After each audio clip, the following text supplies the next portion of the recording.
독일 연정, 필수 신체검사 포함된 새로운 병역제도 도입 합의. 독일 연정인 기민기사연합과 3인당이 오랜 논의 끝에 새로운 병역제도 도입에 최종 합의했습니다. 핵심은 모든 18세 남성에 대한 의무적 신체검사와 필요시 발동할 수 있는 수요 기반 병역 의무의 도입입니다. 새 제도는 기본적으로 자발적 복무를 우선하지만 지원 인원이 부족하거나 방위 상황이 발생할 경우 연방의회의 결정에 따라 의무 복무로 전환될 수 있는 법적 근거를 마련했습니다. 내년부터 2008년 1월 1일 이후 출생한 모든 남성은 동기와 척성을 묻는 의무적 설문지를 받게 되며 이후 인프라에 따라 신체검사가 단계적으로 시행됩니다. 기민당과 3인당 원내대표들은 이번 합의가 자발성을 유지하면서도 국가 방위를 위한 책임성을 강화하는 균형 잡힌 결과라고 평가했습니다. 자발적 복무자에게는 월 2,600유로의 세전, 급여와 함께 운전면허 취득 비용 및 IT 교육 등 강화된 인센티브가 제공됩니다. 이번 합의는 냉전 이후 사실상 중단되었던 독일의 병역제도를 새로운 형태로 부활시켜 국가 방위력 강화와 사회적 결속을 동시에 도모하려는 조치로 풀이됩니다. GMA 오픈AI 상대 저작권 소송 승소 AI도 저작권 지켜야. 독일 미넨지 방법원이 오픈AI의 챗GPT가 노래 가사를 재현한 것은 명백한 저작권 침해라고 판결하며 음악 저작권 관리단체 GMA의 손을 들어줬습니다. 이번 판결은 인공지능 AI의 학습과 창작활동에 대한 저작권 기준을 세우는 첫 사례로 주목받고 있습니다. 법원은 지난해 챗GPT가 헬레네 피셔 등 9명의 GMA 회원, 가수들의 저작권 보호 가사를 원문 그대로 재현할 수 있었음을 확인했습니다. 오픈AI는 데이터 분석의 합법적 예외 조항을 주장했으나 법원은 챗GPT가 단순히 분석한 것이 아니라 가사를 기억하고 재생산한 것이므로 연구 목적의 텍스트 데이터 마이닝으로 볼 수 없다고 판단했습니다. 결과적으로 법원은 챗GPT의 학습 과정에서 저작물이 무단으로 복제 저장되었다고 규정하며 GMA의 주장을 받아들였습니다. 법원은 오픈AI의 손해배상 의무를 부과하고 저장 데이터의 구체적 내용을 공개하도록 명령했습니다.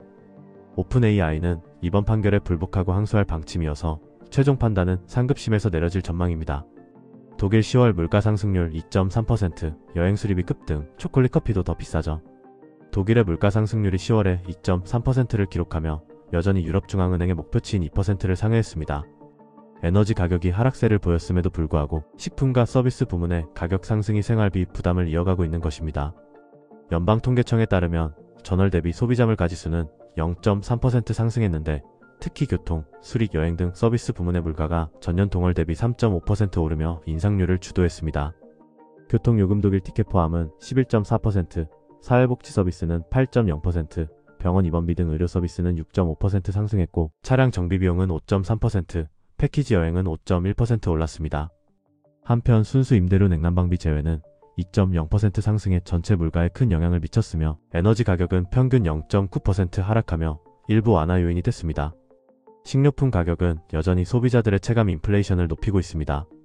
10월 식품 물가는 전년 대비 1.3% 상승했으며 품목별로 차이가 컸습니다. 전문가들은 올해 연평균 물가 상승률을 2.1% 수준으로 전망하며 우크라이나 전쟁 발발 직후의 급등세는 진정됐지만 당분간 2% 이상 수준이 유지될 것이라고 분석했습니다. 헌법재판소, 시위방해 유죄 확정 시위 자유는 보장되지만 타인의 집회는 막을 수 없다. 독일 연방헌법재판소가 다른 집회의 경로를 막은 앉은 시위 참가자에 대한 유죄 판결을 최종 확정하며 시위의 자유와 타인의 집회권 사이의 경계를 명확히 했습니다.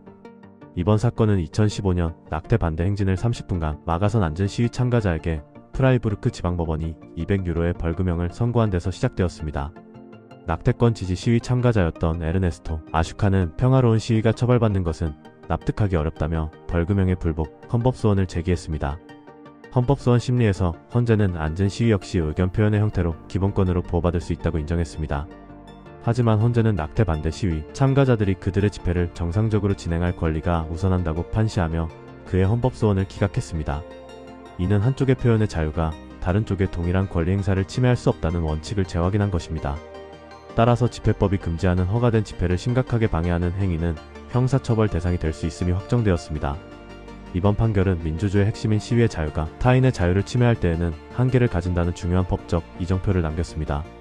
이후 테무세인 등 저가 해외 직구의 관세부과 추진, 유럽연합 이후의 중국의 셰인, 테무 등 온라인 플랫폼을 겨냥해 150유로 이하 소액 상품에 대한 관세 면제 특혜를 폐지하는 개정안을 추진하고 있습니다. EU 재무장관들은 11월 13일 이 방안을 논의하고 이르면 내년부터 저가 소포에도 처리 수수료를 부과하는 방안을 표결에 붙일 예정입니다.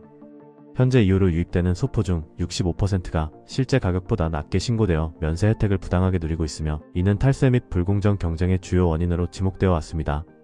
이유는 이 조치가 공정 경쟁 체제를 강화하기 위한 결정적 조치라고 밝혔습니다. 단계적으로 면세 특례를 폐지하고 2028년부터는 소포당 이후로의 일괄 수수료를 부과하는 방안이 제안되었습니다.